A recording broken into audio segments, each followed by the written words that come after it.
전쟁을 마치고 집으로 돌아가는 일본 사람들 200만 명에게 절대로 손대지 마라, 털끝 하나도 건드리지 마라 라고 명령을 내린 장개석 총통이요, 나중에 이런 얘기를 합니다. 일본은 나의 원수이다. 그렇지만 나와 중국을 위해서 날마다 간절히 기도하는 이 한 사람을 생각하면 나는 저들을 미워할 수만은 없다 라고 고백했습니다. 실제로 강대국들이 일본을 분할 통치하려고 했을 때 끝까지 막아선 사람이 중국의 장개석 총통이라고. 근데 장개석 총통을 움직인 그 한 사람이 누구냐면 장개석의 부인인 손미령 여사의 성경교사이면서 20세기 일본의 성자라고 알려진 가가와 도요히토 목사님이죠. 가가와 도요히토 목사님은요, 가난한 사람들을 돌봐주었던 목사님이신데 많은 일화가 있지만 그 당시 가난한 사람들이 못 먹고 돌봄을 못 받으니까 변비가 심했다고 해요. 그게 너무 고통스러워서 잠도 못 자고 하니까 이 목사님이 손으로 다 이렇게 항문을 빼주는 거예요. 그래도 안 되면 입으로 핥아서 그 굳은 변을 다 빨아냈다고. 어떤 사람이 그에게 물어봅니다. 당신은 어떻게 그런 사랑을 실천할 수 있습니까? 당신 성자입니다. 그때 가가와 도요히토 목사님이 대답하기를, 저는 아무것도 아닙니다. 저의 스승에 비하면. 그의 스승이 누구냐면 나가노 목사님이라고.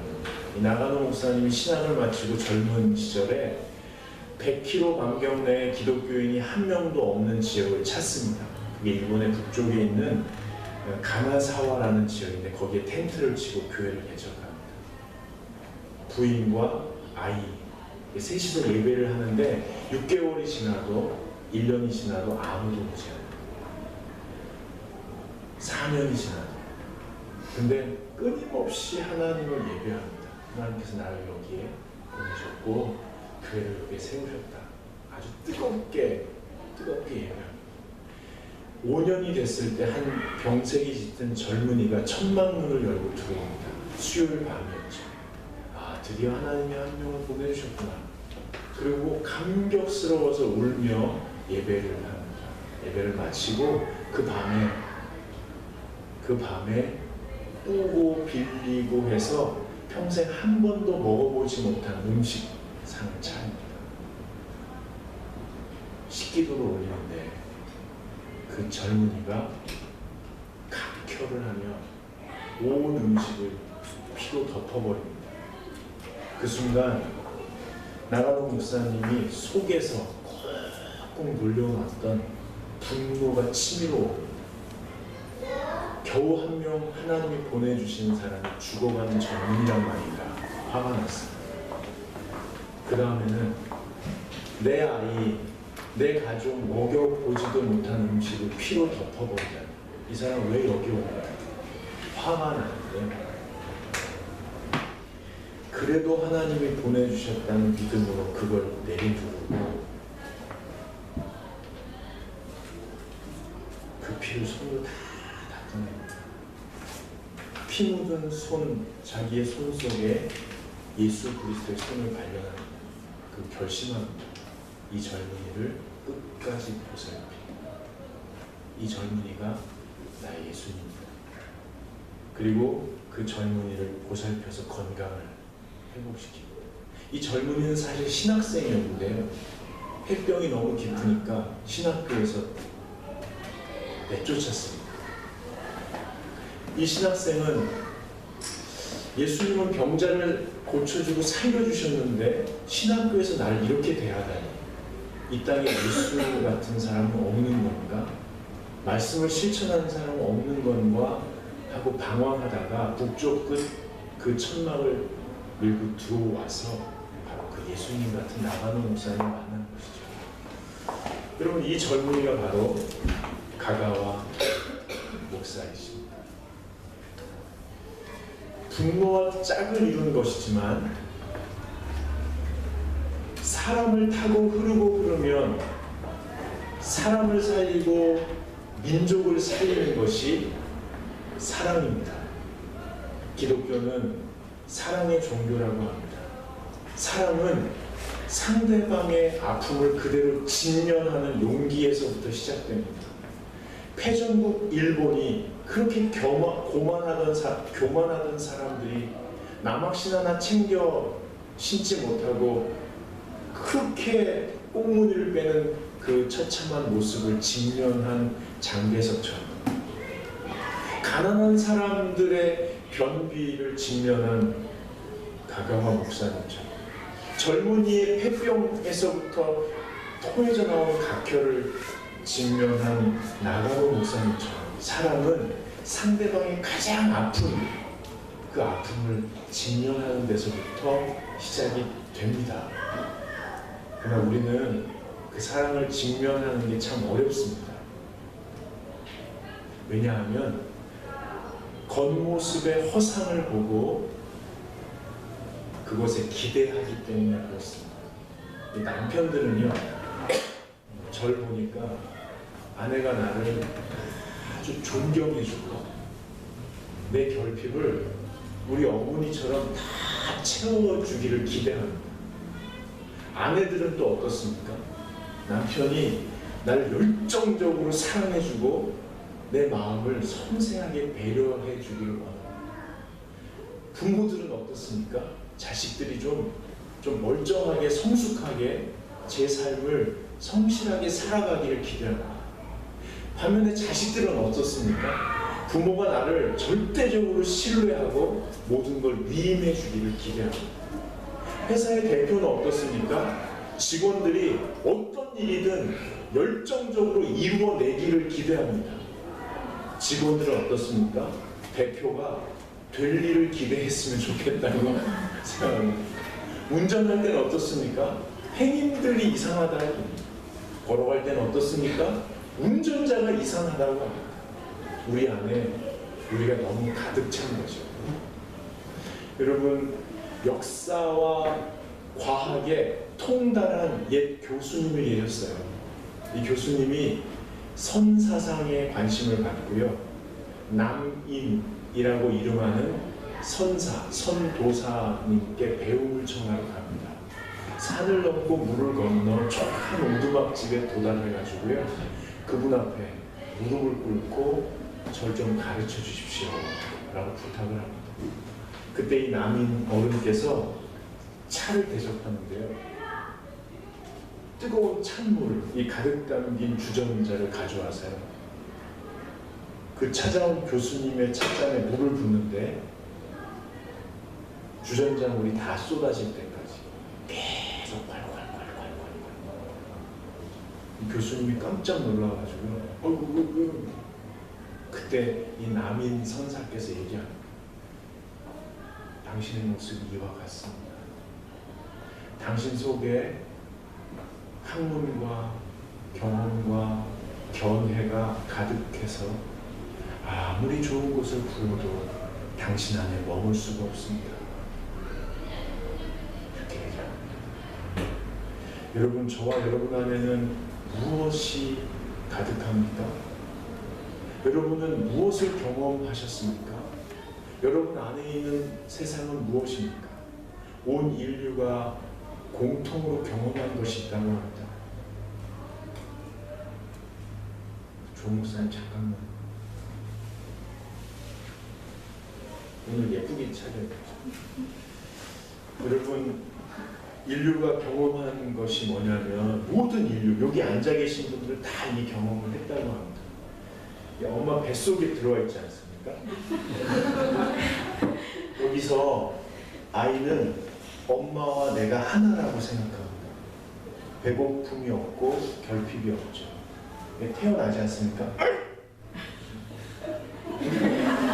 그러면 이때에도 엄마와 나는 하나라고 생각합니다. 배고픈데 엄마가 남편도 돌보고 가족 일도 돌보고 향기롭다. 이거 사서 발라야지. 근데 아이가 배고플 때 엄마가 바로 충족을 못 시켜주니까, 또 아이가 졸릴 때 바로 잠들지 못하게 하니까 아이가 엄마로부터 분리를 경험합니다. 아, 엄마가 나가 하나가 아니다. 그런데 이때에 엄마에게 분리된다는 것은 아이에게는 세상에게 버림받는 느낌입니다. 이때 불안해지고 분노를 느끼고 외로워지고 좌절하게 되고 원망하게 됩니다. 이때 아이는 정서적인 골이 생기기 시작합니다. 정서적인 골이 생기는 거죠. 이 안에 찬바람이 들어옵니다.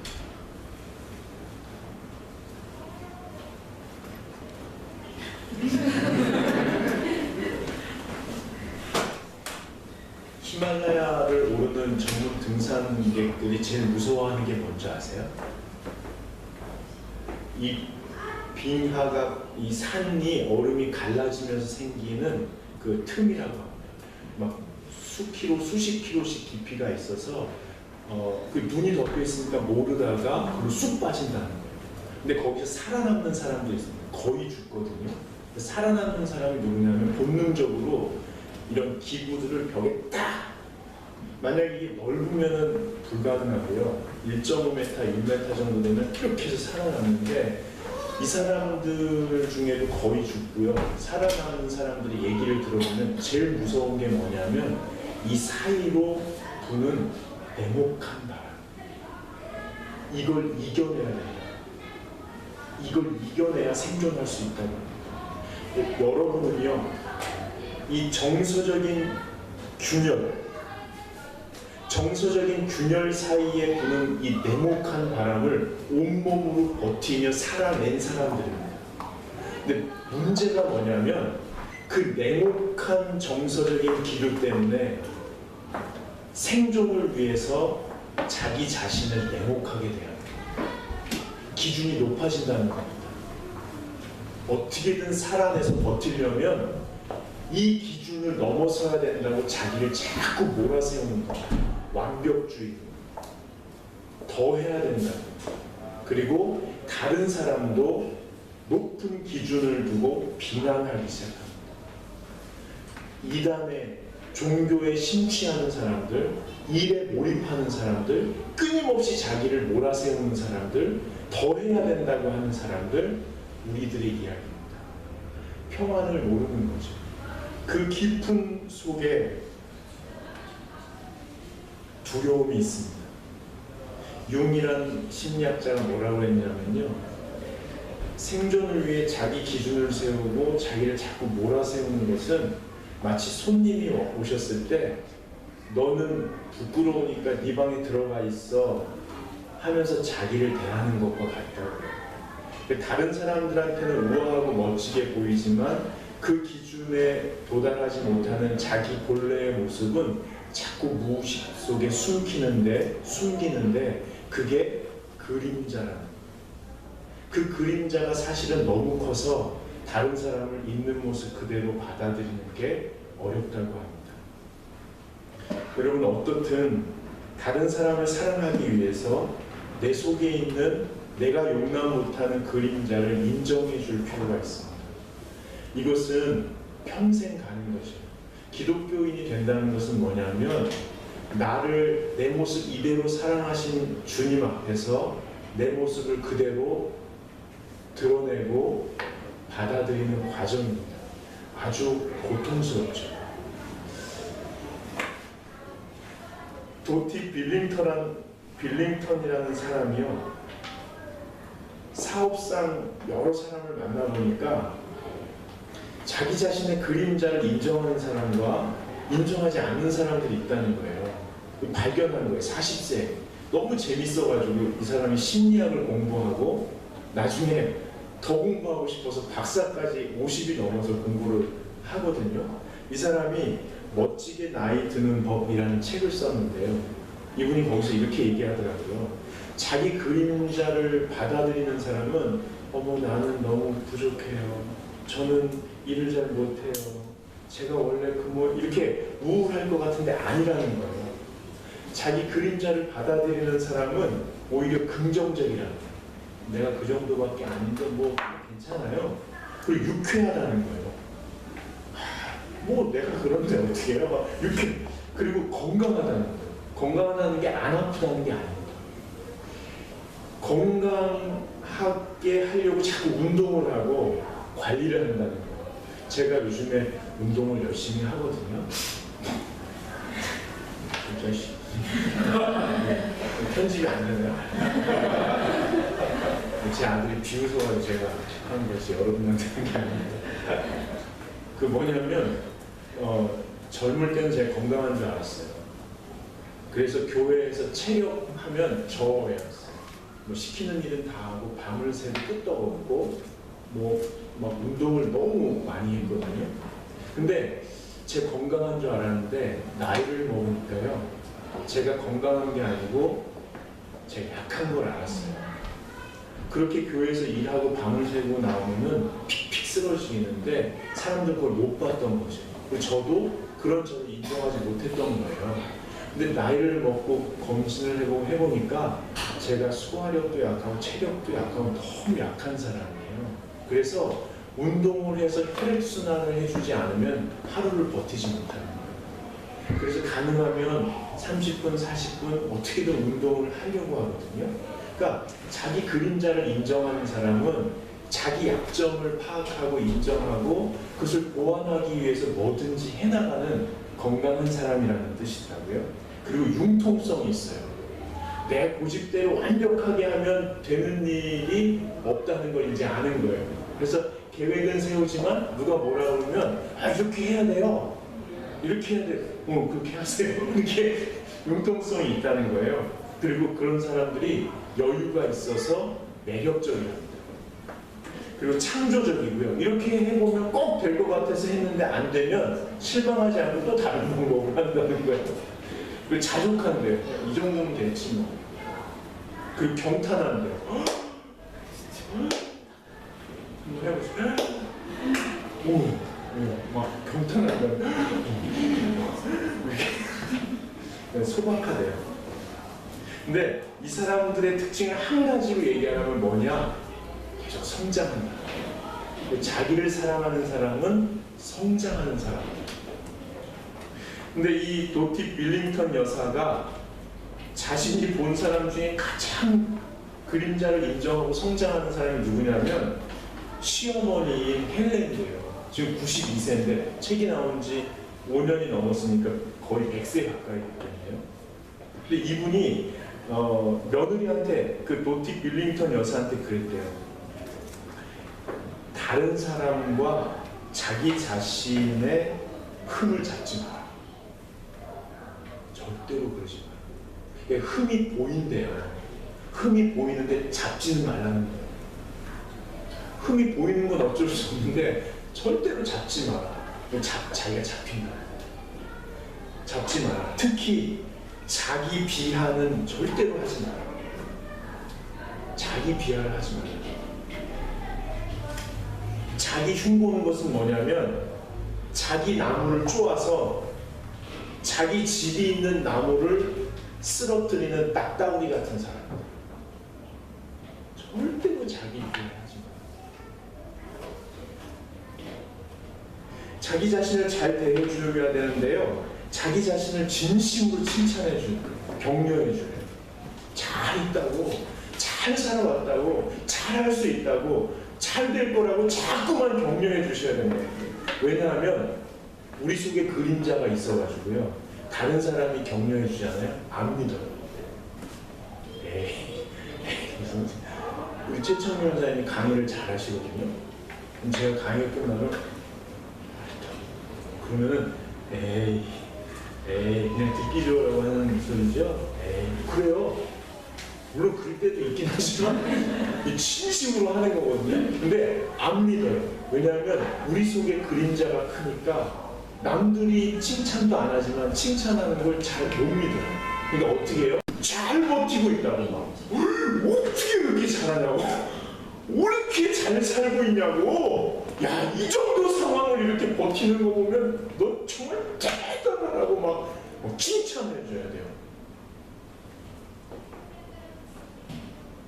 어우 너무 흥분했어요.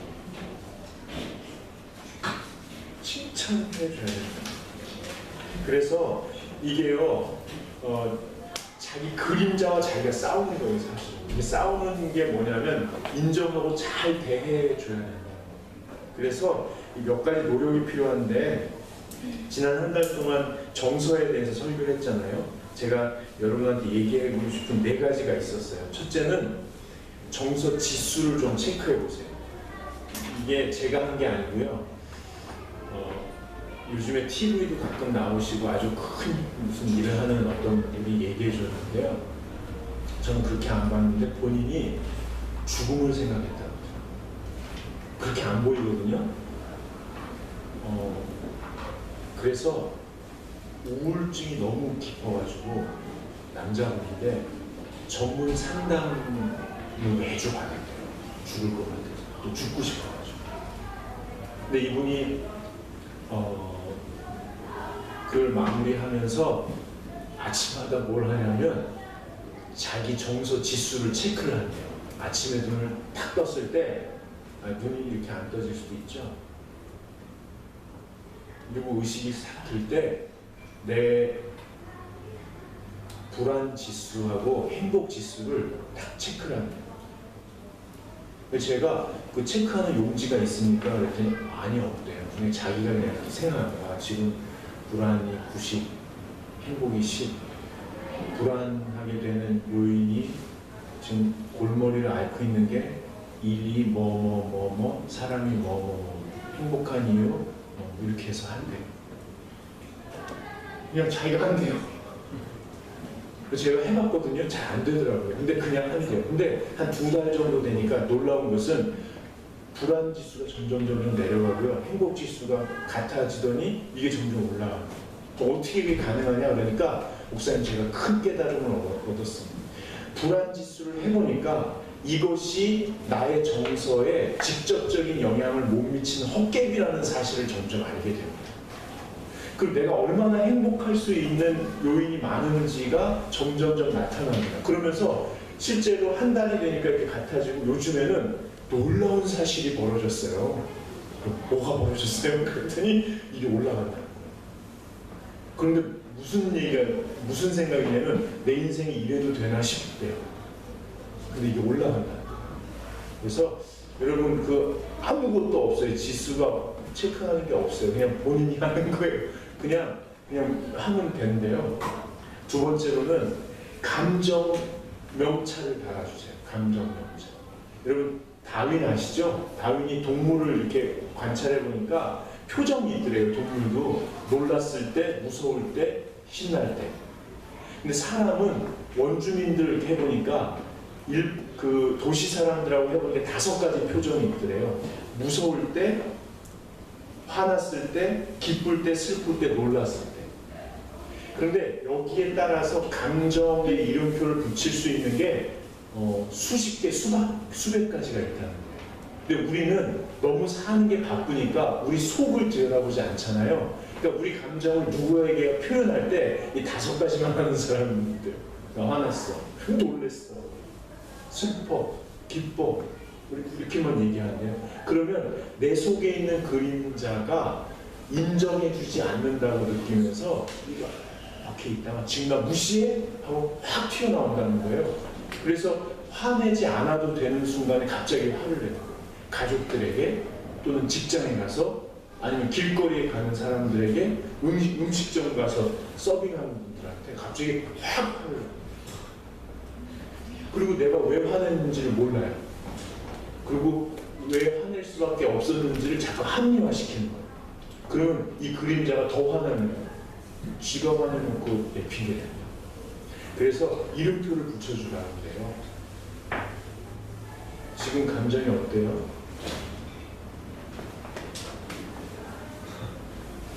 솔직히 네.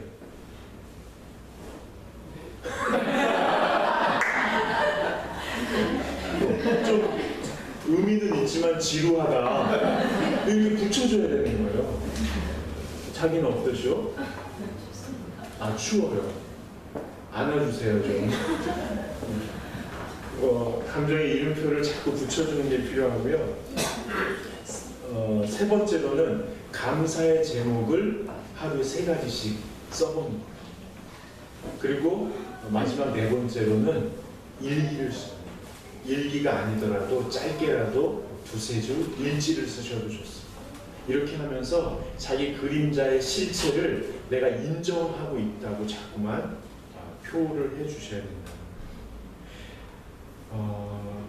그런데 안셀름 그린이라는 사람이요, 자기 자신 잘 대하기라는 책에서 정말 자기 자신을 잘 대하고 싶다면 하나님께서 나를 사랑하시고 내가 자유로워지며 행복하게 살 수 있도록 간절히 원하고 도와주신다는 사실을 받아들여야 한다. 이렇게.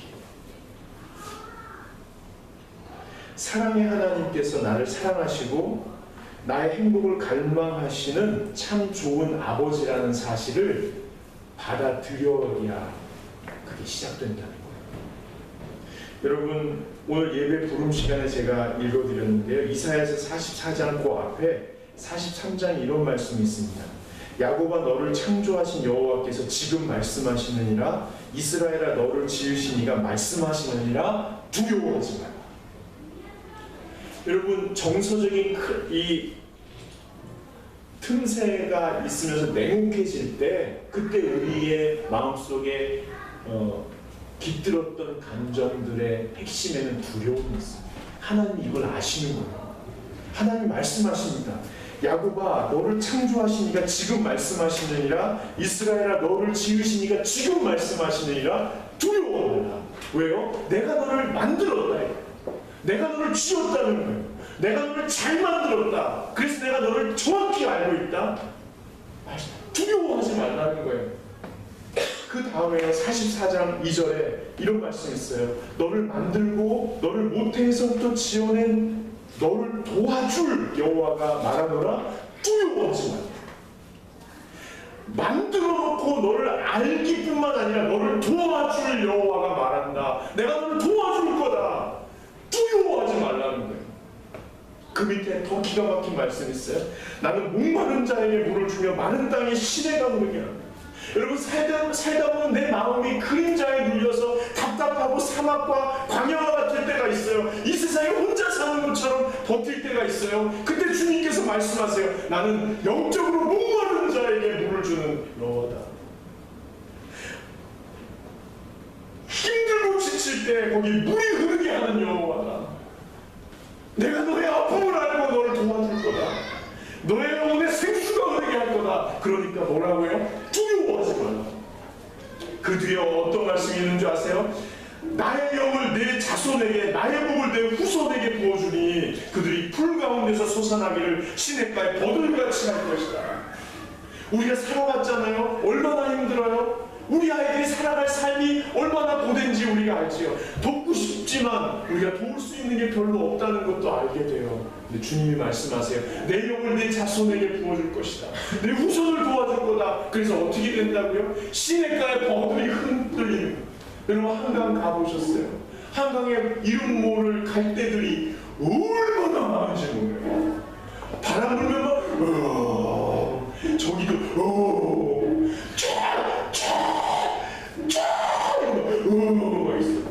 여러분의 자손이 그렇게 살 수 있도록 도와주시겠다고 말씀하세요. 그러니까 뭐라고? 두려워하지 말라. 우리 하나님이 저와 여러분의 두려움을 아시는 거예요. 여러분, 기독교의 핵심은 이웃사랑입니다. 근데 그 이웃사랑은 내가 나를 사랑할 때 가능하죠. 내가 어떻게 사랑해요? 하나님의 사랑 안에 있을 때 우리가 사랑의 사람이 됩니다. 사랑은 두려움을 내어쫓습니다. 주님의 사랑은 죽음보다 강한 사랑입니다.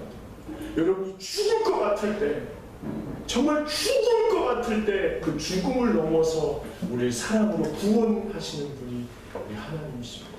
그 하나님을 이번 한 주 동안 바라봅시다. 바라봅시다. 우리 예수님이 그래서 말씀하시는 거예요. 30절에 내 마음을 다하고 목숨을 다하고 뜻을 다하고 힘을 다하여 주 너의 하나님을 사랑하라 하시는 거죠. 목숨이 뭐고 마음이 뭐고 뜻이 뭐고 힘이 뭐지는 잘 모르겠어요. 그렇지만 생긴 대로 있는 자리에서 할 수 있는 만큼 하나님 사랑한다고 고백하는 삶 아니겠습니까? 저는 지난해 어떤 집사님이, 여집사님이 제가 말도 하나도 안 했는데 괜히 자기가 와가지고 괜히 막 옆에 와가지고 목사님 내년부터는 예배 한 번도 안 빠질 거예요. 제가 속으로 거짓말하지 마라 그랬어요. 그게 알아들었는지 빠질 수는 있겠지만 안 빠지도록 노력할 거예요. 그리고 실제로 그전에는 듬성듬성 왔는데 그 해가 되니까 듬성듬성 안 오는 거예요. 그러니까 얼마나 발전하는 거예요? 누가 시키지도 않았는데 나 아무 얘기도 안 했어요. 근데 지가 막 그걸 자기가 막 하는데 저는 그게 하나님 앞에서의 할 수 있는 사랑으로 하는 거예요. 몇 주 전에는 제가 보려고 본 게 아니고 그냥 보려고 본 게 아니고 지나가다가 어떤 집사님이 헌금 봉투를 몇 장 챙기더라고요. 이렇게 8장 이렇게. 그래서 야 저거 집에 가서 무슨 도배하려고. 근데 가만히 생각해보니까 헌금 이렇게 넣어갖고 오려고. 저는 그게 하나님에 대한 사랑이라고. 여기 올 때 막 예쁜 옷 입고 오잖아요. 깨끗하게 막 예쁘게.